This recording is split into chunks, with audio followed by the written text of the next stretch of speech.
Alright, Josh, here we have your 24th scale Dodge Charger. This is the older body style, like a 2010, well, at least 2006. I know, I can't remember how far they ran, but anyway, I know it's at least a 2006 body style. This is decaled as your personal Cartersville unit from Georgia, Cartersville Police Department down there. As you can see, the hood opens along with the front doors. I want to shut this down here. You asked me to add a prisoner cage. I hit this with this flashlight. I don't know if we're going to be able to really see it in there very well with the camera. But I did add a prisoner cage for you, divider. I had to custom make that. They don't make it for these cars. So I just took a 18th scale, actually trimmed it down, did some painting on it, and added it in there. So you have a black metal partition bottom to it, along with your clear window and at the top of it. Looks pretty good in there. Again, you can see it a little bit more in person, better than obviously the video. Again, I mentioned the front door's open. Lighting on this is exactly like your car. Flip it over on the bottom. You'll see a switch in the rear. That's your emergency lighting. Switch in the front. Operates your steady head and tail lights.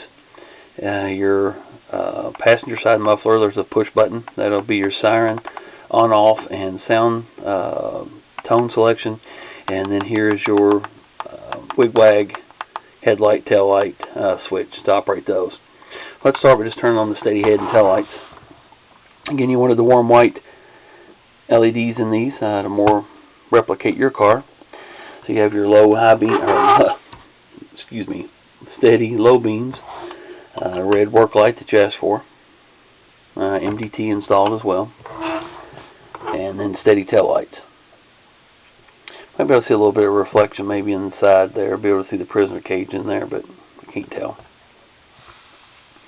All the proper decaling on here, your license plate, proper unit numbers, your defibrillator decal on the rear window, along with all the other proper decals as well. Blue line license plate, the front, unit number there too, and roof numbers. The antenna, the picture that you sent me shows an antenna on the roof between your unit numbers. I don't know if it's actually your antenna was broken or what, but the picture looks like this, so that's how I made the antenna for the rooftop. I've never seen one like that, so if it's bent, it kind of makes it funny that your model has the same antenna now that your car does. Also mounted to the trunk, one that replicates the one that's on your trunk unit as well. As for the emergency lighting, like I said, this is this rear switch here that operates it. Let's just turn it on and go over the front bumper strobes. Again, you get triple strobes like your real car has on it. They show a little bit more in person as far as the patterns to those. Looks like a long steady flash on my display. I don't know if the video is going to turn out the same way or not, but they are a triple flash strobe. For your taillight, same setup. Triple flash wig-wag on those, just like yours. Of course, you see your blue overheads. Turned out pretty cool. The button on the driver's side muffler will turn on your low beams. First press is this going to be your low beam headlights, and the inner tail lights will illuminate.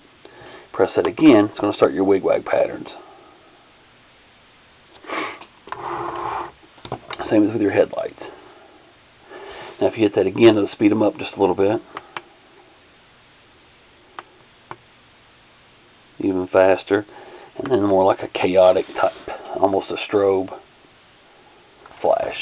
And of course the tail lights follow suit with that as well.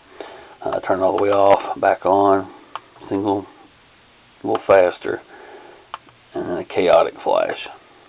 Now that will operate along with your steadies. So if you want to have those on, you can still run your wig-wags. Turn it on a little bit different speed there. You can see them a little bit better. And your headlights as well.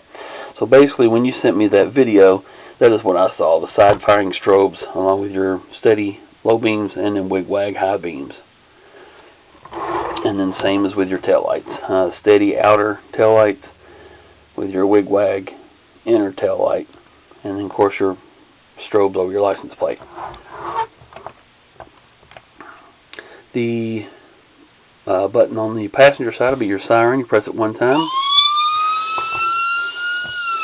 go through different tones.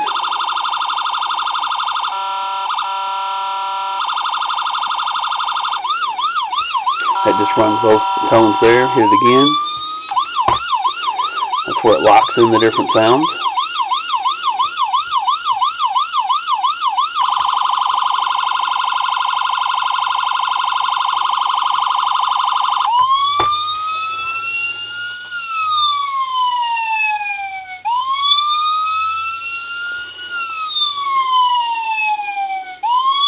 One more time and shut it off completely. And then, of course, your lighting stays on. Again, you can run the lighting, obviously, without your steadies. Just run your emergency lighting if you want. However you want to do it. Like I said, I just went ahead and added the extra switch for it, for the steadies. The video you showed me was that way. So if you want to run them with the steadies on, I don't know when you turn your emergency lighting on, if your steady lights illuminate as well. I didn't want to take that chance. I wanted it to be proper. So if you want it that way, all you got to do is turn both switches on, and you'll get your wig wags and your steady light. So Josh, there you have it. I think you mentioned in one of your emails. I did figure out how to get it into my Gmail account, even though I said I didn't. Something about the rear wheels on these. These cars were made. JADA made these cars as a, I think they were called Big Time Muscle or something series at first. Different color type cars and stuff, and they were just the bodies. And they started making police versions of these. And when they did that, they didn't allow for the rear axles because they had wider tires on them on the Big Time Muscle cars. So it doesn't appear. They are a little narrower in the rear end than they should be. But from the side, it's not very noticeable at all. But like I said, they are narrower than that. I did see that on one of your emails. Now, also with these cars in the police versions, with the police versions, it comes with a display case. So yours are going to be mounted to a black base, screws in the bottom holding it in place, and a clear cover. So you can leave it under cover if you want. Leave it mounted to the base, and you can access your switches easier, or easy enough that way if you want. I don't know if the cover will make it to you in one piece. They have a tendency to crack and get little pieces knocked out of them when they ship. Just a flaw in, well, it's not really a flaw in anything other than just the way they have to package them. So hopefully it'll get there okay. It wasn't mentioned in the deal, obviously. So if it does mess up, I apologize. I wish it wouldn't have. But I'll go ahead and ship it with the base and everything cover as well in case you want to leave it. It'd be a nice case to display it in. So there you have it, Josh. I appreciate it. Appreciate all the emails. I know you appreciate the build, obviously, but I appreciate the emails, you helping me make sure we get things correct with it. As far as unit numbers and certain, you thought you were bothering me, but the questions you were asking me were very valid, and like I said, I wanted to make sure it was exactly the way you wanted it before I built it. So thanks for working with me so close and firing emails back at your first opportunity. Like I said, it kind of helps things go a lot quicker. From other customers, when you email me details, answer your emails quicker. We'll get to the final result into the build a lot quicker that way. So Josh, I appreciate it, brother. Stay safe, and I appreciate the order, sir. Thank you.